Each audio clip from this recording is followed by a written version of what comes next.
세상에, 저 광에 쌓인 쌀가마니 좀 보소. 곡간이 터져나갈 지경이네 그려.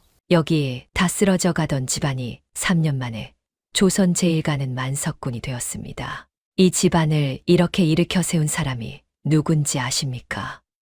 바로 3년 전 다리 밑에서 얼어 죽어가던 거지였습니다. 도대체 무슨 일이 있었길래 천대받던 거지 사위가 온 고을이 우러러보는 부자 집안을 만들어냈을까요?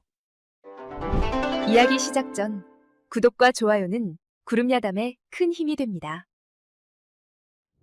그리고 지금 보고 계신 지역을 댓글로 남겨주시면 그곳으로 만석군의 복을 가득 담아 보내드리겠습니다. 그럼 거지사위의 통쾌하고 가슴 찡한 인생 이야기 지금 시작합니다. 동지 섣달 칼바람이 충청도 내 포장터를 휩쓸던 날이었습니다. 그 매서운 바람 속에 김진사댁 외동딸 연화가 있었습니다. 쌀독이 바닥을 드러낸 지 오래라 남들 몰래 삭반의 질감을 팔고 돌아오는 길이었지요. 그런데 연화의 눈에 다리 밑 꽁꽁 언냇가에 널브러진 거적대기 하나가 들어왔습니다. 아이고, 이 추위에 또 누가 얼어 죽었나 보네.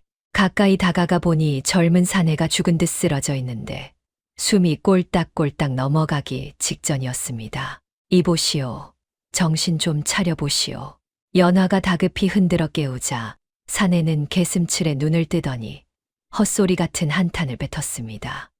허허, 오늘은 북서풍이 차서 위쪽 장사꾼들이 재미를 못 보겠구먼. 연화는 기가 찼지만 사람 목숨이 먼저였습니다. 삭바느질 판 돈을 몽땅 털어 지게꾼을 불렀지요. 거구의 사내를 지게에 싣고 끙끙거리며 집 대문 앞까지 왔을 때였습니다. 인기척의 방문을 열고 나온 김진사는 마당에서 거지를 보고 그만 뒷목을 잡고 말았습니다. 아이고, 재수 온 붙기 전에 당장 내다 버려라. 김진사가 버선발로 뛰쳐나와 빗자루를 휘두르며 고래고래 소리를 질렀습니다. 그때 부엌문이 벌컥 열리며 장모, 이씨 부인이 나타났습니다. 영감 그만두십시오. 짐승도 추우면 굴을 찾아드는 법인데 하물며 사람을 어찌 이 엄동설 안에 내쫓습니까? 내 눈앞에서 사람 죽는 꼴은 못 봅니다. 이씨 부인은 남편의 호통을 뒤로하고 서둘러 사내를 아랫방으로 옮겼습니다. 그리고는 부엌으로 달려가 아궁이에 불을 지피고 펄펄 끓는 숭늉에 찬밥을 말아 밥상을 차려냈습니다. 이씨 부인은 달수의 얼어 터진 손에 숟가락을 쥐어주며 나직이 말했습니다. 드시게, 살아야 사람 구실도 하는 법일세. 달수는 덜덜 떨리는 손으로 먹기 시작했습니다. 뜨거운 국물이 목을 타고 넘어가자 꽁꽁 얼어붙었던 오장육부가 녹아내리는 듯했습니다. 평생을 눈칫밥만 얻어먹던 거지의 눈에서 달동 같은 눈물이 뚝뚝 떨어져 밥그릇을 적셨습니다. 그 따뜻한 밥 한 그릇이 훗날 조선 팔도를 뒤흔들게 만들 줄은 아무도 몰랐습니다. 달수가 김진사댁 머슴처럼 얹혀 살게 된 지 보름쯤 지났을 때였습니다. 집안에 난리가 났습니다. 김진사가 빚을 진 고리대금 업자 박가 놈들이 들이닥친 것입니다. 박가는 빚 대신 꽃처럼 고운 딸 연화를 첩으로 데려가겠다고 으름장을 놓았습니다. 김진사 양반 체면에 빚 갚을 돈은 없고 딸녀는 곱게 키워놨으니 셈은 이걸로 합시다. 오늘 당장 가마 태워 갈 테니 그리 하시오. 김진사는 사시나무 떨듯 덜덜 떨며 아무 말도 못하고 주저앉아 있었습니다. 뼈대 있는 가문의 여식인 딸을 늙은 장사치 첩으로 보낸다니 죽는 이만 못한 치욕이었으나 빚 갚을 능력이 없으니 꿀먹은 벙어리 신세였습니다. 연화는 공포에 질려 마루 밑에 숨어 오들오들 떨고 있었지요. 그때였습니다. 안채 마루가 쿵쿵 울리더니 장모 이씨 부인이 손에 묵직한 것을 들고 뛰쳐나왔습니다. 그것은 다름 아닌 옷감을 두드릴 때 쓰는 단단한 박달나무 다듬이 방망이였습니다. 이놈들, 내 눈에 흙이 들어가기 전엔 안 된다. 내 딸을 늙은이의 첩실로 팔아넘길 것 같으냐. 이씨 부인이 방망이를 허공에 휘두르며 사자후를 토하자 덩치 큰 빚쟁이들도 움찔하며 뒷걸음질 쳤습니다. 마님께서 노망이 나셨나. 그럼 당장 돈을 내놓든가 아니면 이 댁의 사위 될 놈이라도 데려와 보시오. 정혼자라도 있다면 내 물러가리다. 그 순간 이 씨 부인의 눈이 마당 구석에서 빗자루질을 하고 있던 달수에게 머물렀습니다. 거짓골을 하고 있었지만 위기의 순간에도 흔들림 없는 그의 눈빛. 이 씨 부인의 머릿속에 번개 같은 생각이 스쳤습니다. 그녀는 냅다 달려가 달수의 손목을 낚아채 바깥 앞으로 끌고 갔습니다. 여기 있다. 내 사위 될 사람이 바로 이 사람이다. 이미 정혼한 사이니 첩실 얘기는 당치도 않다. 남의 집 귀한 사위를 두고 첩이라니 천벌을 받을 소리. 마당에 있던 모두가 입을 떡 벌렸습니다. 김진사는 기절초풍할 노릇이었고 박가는 기가 막히다는 듯 배를 잡고 웃었습니다. 아이고, 양반댁 마님께서 급하긴 급하셨나 보네. 이 거렁뱅이 놈을 사위 삼겠다니 지나가는 개가 웃겠소. 하지만 이 씨 부인은 물러서지 않았습니다. 다듬이 방망이를 땅에 쾅 찍으며 달수의 어깨를 감싸 안았습니다. 겉모습만 보고 사람을 판단하는 내놈 눈이 썩은 동태눈이다. 내 사위는 겉은 헐벗었어도 속은 꽉 찬 놈이다. 썩 물러가라. 어미의 서슬퍼런 기세에 눌린 박가는 두고 보자며 침을 뱉고 돌아갔습니다. 그렇게 엉겹결에 거지 달수는 김진사 댁의 대릴사위가 되었습니다. 우여곡절 끝에 물 한 그릇 떠놓고 혼례는 치러졌지만 김진사의 구박은 날이 갈수록 심해졌습니다. 동네방네 거지 사위를 얻었다고 소문이 났으니 김진사는 창피해서 바깥 출입도 못할 지경이었습니다. 밥만 축내는 식충이 놈. 양반댁에 거지가 들어와서 집안을 다 말아먹는구나. 당장 나가거라. 김진사가 술만 마시면 몽둥이를 들고 설치던 어느 날 밤이었습니다. 달수가 마당에 무릎을 꿇고 앉아 김진사를 올려다보았습니다. 그의 눈빛은 더 이상 주눅든 거지의 것이 아니었습니다. 마치 먹이를 노리는 매처럼 형형하게 빛나고 있었지요. 장인어른, 딱 3년만 기다려 주십시오. 제가 이 쇠락해가는 집안을 조선에서 제일 가는 만석군으로 만들어 드리겠습니다. 만약 3년 뒤에도 가세가 피지 않는다면 그때는 제 발로 나가 죽겠습니다. 만석군, 쌀 한 톨 없는 거지가 혓바닥만 길구나. 김진사는 콧방귀를 뀌며 방으로 들어가 버렸습니다. 찬바람 부는 마당에 처량하게 남겨진 달수 곁으로 장모 이 씨 부인이 조용히 다가왔습니다. 그녀는 품속에서 하얀 무명천에 싼 주머니를 꺼내 달수의 손에 쥐어주었습니다. 여보게, 최서방, 정말 할 수 있겠나? 주머니를 열어보니 은은하게 빛나는 은비녀 하나와 옷가락지 몇 개가 들어있었습니다. 이 씨 부인이 시집올 때 친정어머니께 물려받은 그녀의 평생 자존심이나 다름없는 마지막 폐물이었습니다. 장모님, 이건 안 됩니다. 이건 장모님의 목숨 같은 거지 않습니까? 아닐세. 나는 자네 눈을 믿네. 자네가 우리 연화를 굶기지 않을 사내라는 걸 믿어. 거칠애가 다 무슨 소용인가. 이걸 미천 삼아보게. 실패해도 좋으니 기죽지 말고 한번 자네 뜻대로 날아보게나. 달수는 장모의 거칠어진 손을 잡고 뜨거운 눈물을 삼켰습니다. 세상 천지 아무도 믿어주지 않는 거지에게 전 재산을 맡긴 장모님. 그 따뜻한 신뢰가 얼어붙어 있던 달수의 심장에 불을 지폈습니다. 달수는 그날 밤 은비녀를 가슴에 품고 맹세했습니다. 반드시 이 은혜를 1000배, 만배로 갚아 장모님을 비단 방석 위에 앉혀드리겠노라고 말입니다. 그때 어둠 속에 서 있던 연화가 조용히 방문을 열고 나왔습니다. 그녀는 달수 앞에 앉아 자신의 손가락에 끼워져 있던 옷가락지를 빼내 은비녀 옆에 나란히 놓았습니다. 3년이 아니라 10년이 걸려도 좋으니 부디 건강만 상하지 마셔요. 두 여인의 목숨 같은 사랑이 달수의 손바닥 안에서 뜨겁게 요동쳤습니다. 장모님이 준 폐물을 읍내 장터에 내다 파니 은전 5냥이 마련되었습니다. 5냥이면 목 좋은 곳에 작은 주막이라도 하나 차릴 수 있는 큰 돈이었습니다. 김진사는 내심 달수가 쌀 장사나 포목 장사라도 시작하기를 기대하며 방문 틈으로 힐끔거렸습니다. 하지만 며칠 뒤 달수가 사온 땅 문서를 보고 김진사는 그만 거품을 물고 뒤로 넘어가고 말았습니다. 이놈이 돈을 땅바닥에 버려도 유분수지. 어디 살 데가 없어서 뱀이나 나오는 돌산을 산단 말이냐. 달수가 사들인 땅은 마을 뒷산 너머에 있는 버려진 자갈밭이었습니다. 온통 돌덩이뿐이라 쟁기질도 못하고 잡목과 덩굴이 우거져 소도 안 먹인다는 척박한 땅, 일명 개똥밭이었지요. 마을 사람들은 배를 잡고 웃었습니다. 역시 거지는 거지라니까. 땅 볼 줄을 모르니 귀신 나올 돌덩이 밭을 샀지.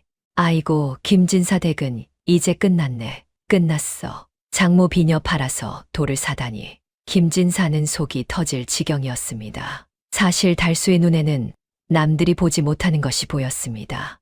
며칠 전 그 밭을 둘러보던 달수는 무성한 잡목 틈 사이로 껍질이, 거북이 등처럼 갈라진 나무들을 발견했습니다. 그것은 바로 야생 온나무였습니다. 그것도 수십 년은 묵어 약효가 기가 막힌 최상품 온나무가 군락을 이루고 있었던 것입니다. 그날 밤 멍투성이가 된 달수의 등을 약초물로 닦아주던 장모 이씨 부인이 조심스레 물었습니다.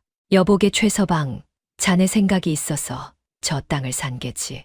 달수는 고개를 끄덕였습니다. 예, 장모님. 남들 눈에는 돌밭이지만 제 눈에는 황금밭으로 보입니다. 조금만 기다려 주십시오.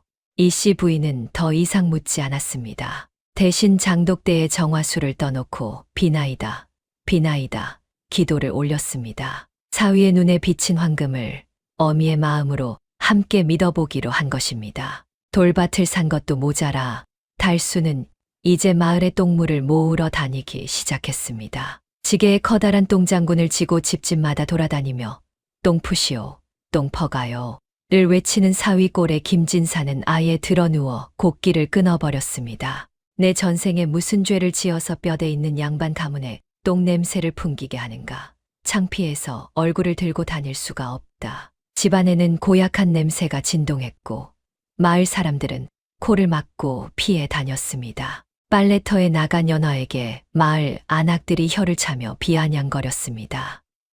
아이고 새댁. 서방이 똥지게를 지고 다니니 창피해서 어쩌누? 냄새가 옷에 다 배었네. 배었어.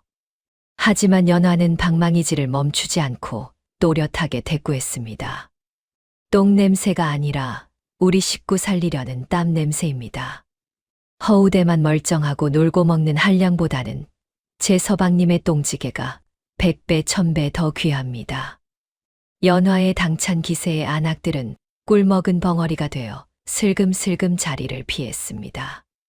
어느 늦은 밤 달수가 홀로 무거운 똥장군을 지고 비틀거리며 가파른 산비탈을 오르고 있을 때 뒤에서 누군가 지게를 쑥 밀어주는 느낌이 들었습니다. 놀라서 돌아보니 장모 이씨 부인이 머릿수건을 동여매고 서 있었습니다. 고운 비단옷 대신 허름한 무명옷을 입고 사위의 짐을 나누어지러 나온 것이었습니다. 장모님, 여기는 냄새나고 더럽습니다. 어서 들어가십시오.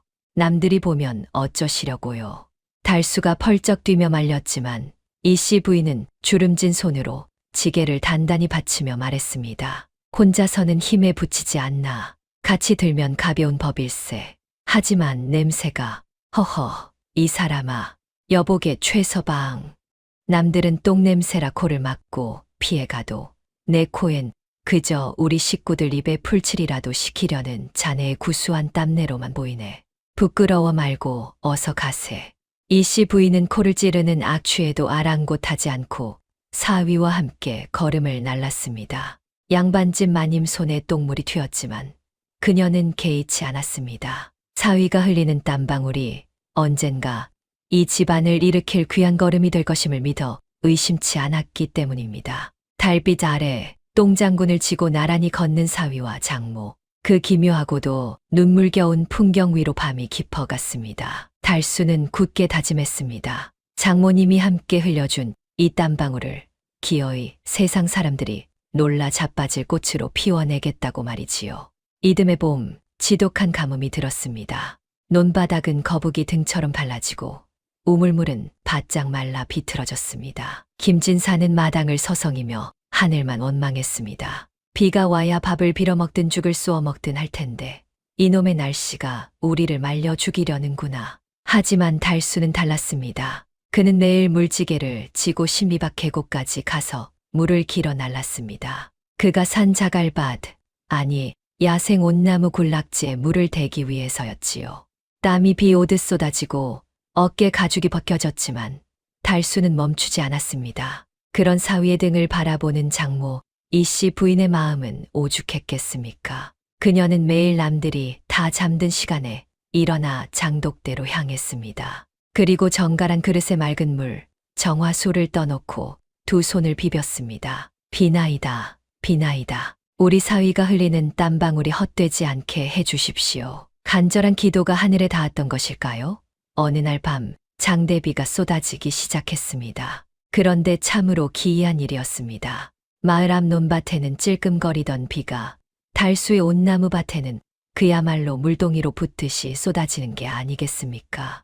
마을 사람들은 귀신이 고칼로릇이라며 혀를 내둘렀지만 달수는 알았습니다. 저 비는 장모님이 만들어낸 기적이라는 것을 말이지요. 가뭄이 지나자 이번에는 더 무서운 재앙이 닥쳤습니다. 원인 모를 피부병이 마을을 덮친 것입니다. 몸에 붉은 반점이 돋고 살이 짓무르는 흉악한 병에 남녀노소 할 것 없이 고통 속에 신음했습니다. 의원들이 침을 놓고 약을 써봐도 소용이 없었습니다. 아이고, 나 죽네. 온몸이 불타는 것 같아. 김진사 댁도 예외는 아니어서 김진사마저 다리에 반점이 돋아 끙끙 앓아누웠습니다. 그때 달수가 광에서 항아리 하나를 꺼내왔습니다. 뚜껑을 열자 진한 갈색 액체가 꿀처럼 끈적하게 빛나고 있었습니다. 장인어른, 이것 좀 발라보십시오. 이게 뭐냐? 냄새가 고약하다. 김진사는 펄쩍 뛰었지만 장모가 억지로 남편의 다리에 그 진액을 발랐습니다. 그러자 놀라운 일이 벌어졌습니다. 불타듯 화끈거리던 통증이 씻은 듯이 사라지고 하룻밤 만에 짓무른 살이 아물기 시작한 것입니다. 그것은 달수가 돌밭에서 정성껏 채취해 숙성시킨 50년 묵은 자연산 옷진액이었습니다. 옷은 독성도 있지만 잘만 쓰면 뭉친 피를 풀고 살을 돋게 하는 천하의 명약이었지요. 소문은 삽시간에 퍼졌습니다. 거지사위네 옷진액이 산삼보다 낫다더라.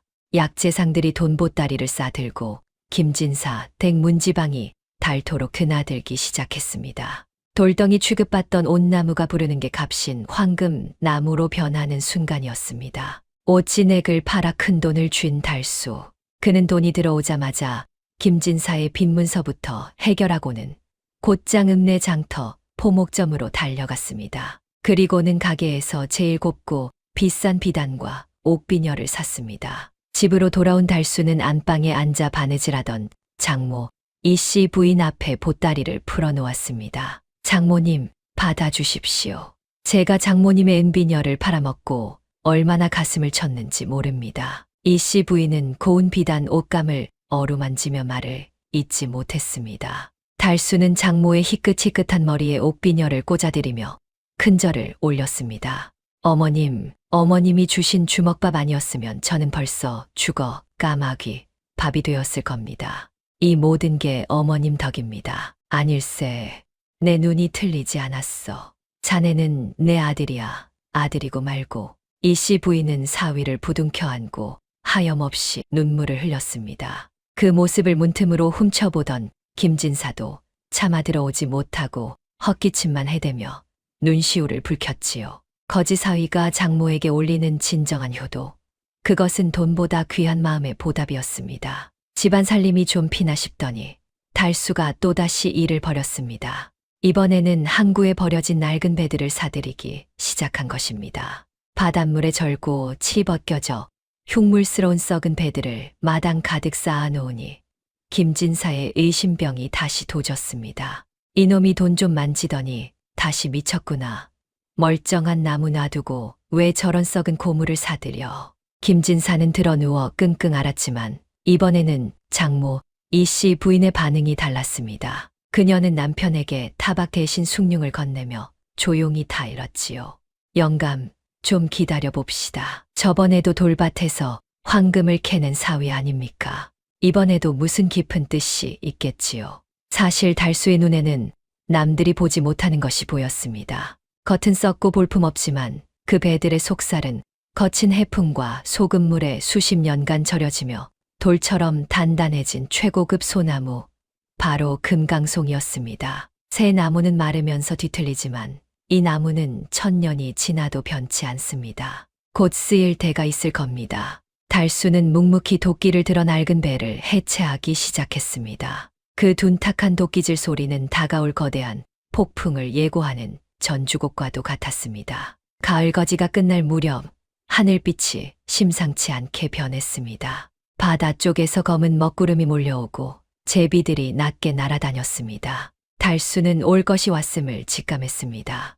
연화야, 장모님, 오늘 밤은 문단속 단단히 하고 안방에만 계셔야 합니다. 큰 바람이 올 겁니다. 그날 밤 조선 팔도를 뒤흔든 기록적인 태풍이 몰아쳤습니다. 아름드리 나무가 뿌리째 뽑히고 웬만한 초가집 지붕은 종이장처럼 날아갔습니다. 온 마을이 아수라장이 된 그 밤, 달수는 비바람을 맞으며 창고를 지켰습니다. 그 안에는 그가 피땀 흘려 해체하고 다듬어 놓은 금강송 목재들이 가득 쌓여 있었습니다. 다음 날 아침 태풍이 지나간 자리는 처참했습니다. 집을 잃은 사람들은 망연자실했고 관아와 양반가들은 무너진 집을 다시 세울 대들보감이 없어 발을 동동 굴렀습니다. 산에 있는 나무들은 젖어서 당장 쓸 수도 없는 노릇이었지요. 그때 사람들의 눈에 들어온 것은 김진사 댁마당에 산처럼 쌓여있는 바짝 마르고 단단한 최고급 목재들이었습니다. 달수의 예지력이 또 한 번 기적을 만들어낸 것입니다. 태풍이 휩쓸고 지나간 땅은 그야말로 아수라장이었습니다. 집을 고치려 해도 산에 있는 나무들은 젖어서 쓸 수가 없고 말린 나무는 금값이 되어 부르는 게 값이었습니다. 그때 김진사 댁 마당에 산더미처럼 쌓여있던 붉은 소나무, 금강송이 빛을 발하기 시작했습니다. 달수가 썩은 배에서 뜯어내어 바닷물에 절여지고 해풍에 말려진 그 나무들은 1000년을 간다는 최고의 목재였습니다. 김진사, 자네 집에 그 나무 좀 파시게. 내 값을 섭섭지 않게 쳐줌세. 평소 김진사를 빈 껍데기 양반이라 무시하던 고을 유지들이 문전성시를 이루며 굽실거렸습니다. 김진사는 어깨가 으쓱해지면서도 속으로는 가시방석에 앉은 듯 불안했습니다. 사위를 미친놈 취급하며 구박했던 일이 찔렸기 때문이지요. 김진사가 사위 눈치만 보며 쭈뼛거리자 달수가 웃으며 나섰습니다. 그리고 나무 판돈의 일부를 떼어 김진사에게 한양에서 제일 가는 갓과 도포를 해 입혔습니다. 사위가 나를 살려주는구먼. 새 옷을 입은 김진사의 눈가가 촉촉해졌습니다. 미운 오리 새끼인 줄 알았던 사위가 사실은 집안을 지키는 봉황이었음을 아주 조금씩 깨닫기 시작한 것입니다. 김진사가 폼을 잡는 사이 안채에서는 연화가 장부를 정리하고 있었습니다. 그녀는 달수가 벌어온 돈을 꼼꼼히 세어 일부는 다음 장사를 위해 따로 챙겨두고 일부는 흉년에 대비해 곡식으로 바꾸어 두었지요. 서방님 물 들어올 때 노저으라 했지만 물이 빠질 때를 대비해 배를 손질하는 것도 중요합니다. 이 돈은 훗날을 위해 묻어두겠습니다. 달수는 고개를 끄덕였습니다. 장모님의 해안과 아내의 알뜰함, 이 두 여인이 양옆에서 받쳐주니 천하에 두려울 것이 없었습니다. 집안이 날로 번창하자 장모 이씨 부인은 기쁘면서도 한편으론 의구심이 들었습니다. 거짓골을 하고 들어왔지만 날씨를 읽는 눈이나 사람을 다루는 솜씨가 예사롭지 않았기 때문입니다. 어느 날 밤 미씨 부인이 나지게 물었습니다. 여보게 최서방, 혹시 우리가 모르는 사연이 있는가? 달수의 손이 잠시 멈칫했습니다. 자신의 정체를 밝히고 싶었지만 아직은 때가 아니었습니다. 집안의 화근을 완전히 잘라내기 전까지는요. 장모님, 저는 그저 장모님이 거두어 주신 사위 최달수일 뿐입니다. 저를 믿어주십시오. 이씨 부인은 사위의 흔들리는 눈빛에서 말 못할 사정이 있음을 읽었습니다. 그녀는 더 이상 캐묻지 않고 사위의 거친 손등을 토닥였습니다. 그럼 됐네. 자네가 누구든 자네는 내 아들이고 우리 집 기둥일세. 그거면 좋게. 말하지 않아도 통하는 신뢰. 달수는 장모의 넓은 품에 기대어 다시금 마음을 다잡았습니다. 호사다 마라 했던가요. 달수의 명성이 높아지자 한양에서 불청객이 찾아왔습니다. 그는 한양 상계를 주름 잡는다는 거상 마가였습니다. 겉으로는 점잖은 척하지만 눈빛이 뱀처럼 차갑고 탐욕스러운 자였지요. 사실 그는 달수의 과거를 알고 견제하러 온 경쟁자였습니다. 마가는 화려한 비단옷을 입고 김진사를 찾아와 혀를 놀렸습니다. 김진사 어른, 소문 듣고 왔습니다. 대개 사위가 재주가 좋다지요? 허나 그 정도 푼돈으로 언제 만석군이 되겠습니까? 저와 손을 잡으시지요. 마가는 김진사에게 최고급 술을 대접하며 혼을 쏙 빼놓았습니다. 김진사는 오랜만에 대접을 받으니 정신을 못 차리고 해벌쭉했습니다. 하지만 장모 이씨 부인은 달랐습니다. 여보, 저 사람 눈빛이 흉악합니다. 뱀 눈을 하고 있어요. 가까이 하지 마십시오. 임자가 뭘 안다고 그래. 한양에서 제일 가는 부자가 나를 알아봐 주는데. 김진사는 아내의 말을 귓등으로도 듣지 않았습니다. 뱀의 혀놀림에 이미 마음을 빼앗긴 뒤였으니까요. 마가는 김진사에게 솔깃한 제안을 했습니다. 올해 삼 농사가 대박이 날 겁니다. 제가 종자를 대드릴 테니 진사 어른은 땅과 자금만 대십시오. 가을이면 10배, 아니 20배로 불려드리리다. 10배라는 말에 김진사의 눈이 뒤집혔습니다. 그는 달수와 상의도 없이 집문서와 땅문서, 그리고 달수가 벌어온 돈까지 몽땅 털어 마가에게 넘기려 했습니다. 뒤늦게 이 사실을 안 달수가 사색이 되어 말렸습니다. 장인어른, 절대 안 됩니다. 올해는 기운이 심상치 않습니다. 여름에 큰 물난리가 날 징조입니다. 삶은 물에 약해 다 썩어버릴 겁니다. 이놈, 내가 온나무 좀 팔았다고 눈에 뵈는 게 없느냐? 내 복을 내 놈이 걷어차려 해? 김진사는 달수의 멱살을 잡고 밀쳐버렸습니다. 장모가 울며불며 매달렸지만 욕심에 눈이 먼 김진사는 장모마저 뿌리치고 수기계약서에 도장을 찍어버리고 말았습니다. 그것이 지옥문의 열쇠인 줄도 모르고 말입니다. 달수의 예언은 틀리지 않았습니다. 잠을 심자마자 하늘에 구멍이라도 뚫린 듯 비가 쏟아지기 시작했습니다. 하루 이틀 내리던 비는 보름이 넘도록 그칠 줄 몰랐습니다. 이른바 7년 만의 대홍수였습니다. 밭은 물바다가 되었고 애지중지 심은 삶은 뿌리째 썩어 문드러졌습니다. 김진사는 빗속에서 썩은 산뿌리를 붙들고 통곡했습니다. 아이고, 내 돈, 집, 이게 다 무슨 일이야. 그때 마가가 빚쟁이들을 이끌고 들이닥쳤습니다. 점잖던 표정은 온데간데 없고 악귀 같은 얼굴을 하고 있었지요. 김진사, 약속은 약속이니 빚 대신 이 집과 땅을 내놓으시오. 당장 썩 꺼져. 김진사 댁은 하루아침에 알거지가 되어 길바닥에 나앉게 생겼습니다. 김진사는 충격으로 거품을 물고 쓰러졌고 집안에는 곡소리가 끊이지 않았습니다. 탐욕이 부른 참혹한 대가였습니다. 하지만 절망의 끝자락에서 달수의 눈빛만이 차갑게 빛나고 있었습니다. 장마가 핥히고 간 자리는 처참했습니다. 빚쟁이들이 들이닥쳐 세간살이에 빨간 딱지를 붙이고 김진사는 마루 끝에 앉아 넋이 나간 사람처럼 허공만 바라보았습니다. 집안은 초상집보다 더한 침묵에 잠겨 있었지요. 그때 안방문이 조용히 열리더니 장모 이씨 부인이 나왔습니다. 그녀는 품속 깊은 곳에서 꼬질꼬질 때가 탄 주머니 하나를 꺼내 달수 앞에 놓았습니다. 여보게, 이걸 받게. 달수가 주머니를 열어보니 엽전 꾸러미와 꼬깃꼬깃 접힌 지전들이 들어있었습니다. 그것은 달수가 온나무를 팔아 돈을 벌 때마다 장모님 용돈 하시라고 드렸던 돈이었습니다. 장모님, 이건 맛난 거 사 드시고 고운 분도 사 바르시라고 드린 돈 아닙니까?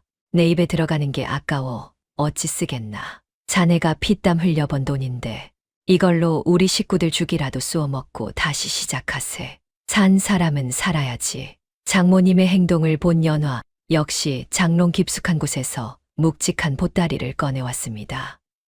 이건 제가 밤마다 삭바느질하여 모은 돈입니다.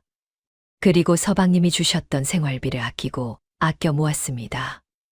연화는 달수의 손을 잡으며 눈시울을 붉혔습니다. 서방님, 집은 잃었어도 우리는 서로를 잃지 않았습니다. 서방님이 계신 곳이 곧 제 집이니 아무 걱정 마시고 다시 시작해 보세요. 아내의 그 한마디는 천군만마보다 더 큰 힘이 되어 달수의 무너진 어깨를 일으켜 세웠습니다. 달수는 밖으로 나갔습니다. 그의 발걸음이 향한 곳은 모두가 쓸모없다며 버려둔 땅, 마을 아래쪽의 질퍽한 습지였습니다. 논에 도착한 김진사는 기가 막혀 입을 다물지 못했습니다. 이놈아, 지금 물 구경하러 왔느냐? 내 속이 타들어가는데. 하지만 달수는 말없이 바지를 걷어 올리고 흙탕물 속으로 들어갔습니다. 그리고 진흙을 파헤쳐 무언가를 쑥 뽑아 올렸습니다. 어른 팔뚝만 한 굵기의 구멍이 숭숭 뚫린 것, 바로 연근이었습니다. 장인어른, 삶은 물에 녹지만 연근은 물을 먹고 자랍니다. 제가 이 장마를 대비해 미리 심어둔 놈들입니다. 그해 여름, 전국적인 홍수로 채소란 채소는 죄다 녹아버려 먹을 거리가 없었습니다. 그런데 김진사댁 논만은 푸른 연잎으로 뒤덮여 있었지요. 진을 속에서 캐낸 싱싱한 연근은 그야말로 부르는 게 강진 귀한 식재료가 되었습니다.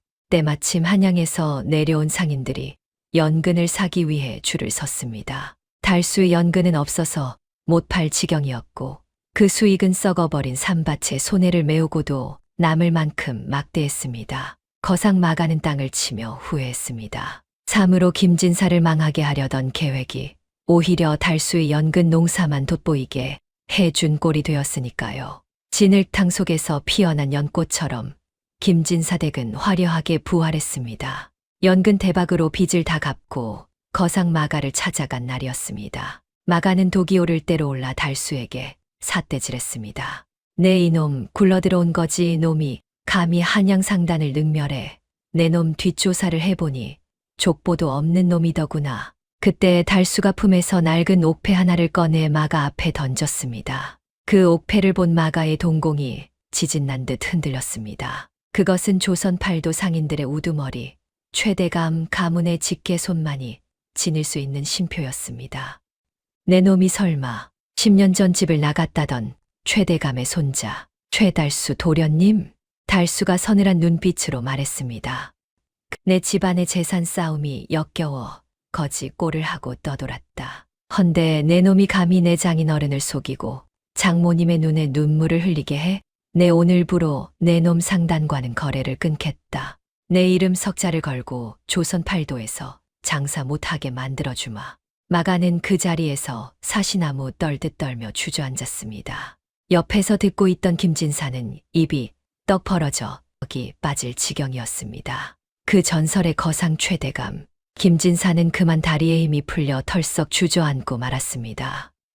자신이 짐승 취급하던 사위가 사실은 정승판서도 굽실거린다는 거상의 후계자였다니 기가 막히고 코가 막힐 노릇이었습니다. 모든 진실이 밝혀지고 김진사 댁은 쌀 1000석을 거두어들이는 진정한 만석군이 되었습니다. 어느 날 밤 달수가 마루에 앉아 달을 보고 있는데 김진사가 쭈뼛쭈뼛 다가왔습니다. 그리고는 갑자기 달수 앞에 털썩 무릎을 꿇는 것이 아니겠습니까? 최서방, 내가 죽을 죄를 지었네. 김진사는 엉엉 소리 내어 통곡했습니다. 지난날 사위에게 퍼부었던 모진 말과 매질이 뼈저리게 후회되었기 때문입니다. 달수는 황급히 내려가 장인을 일으켜 세웠습니다. 어르신, 이러지 마십시오.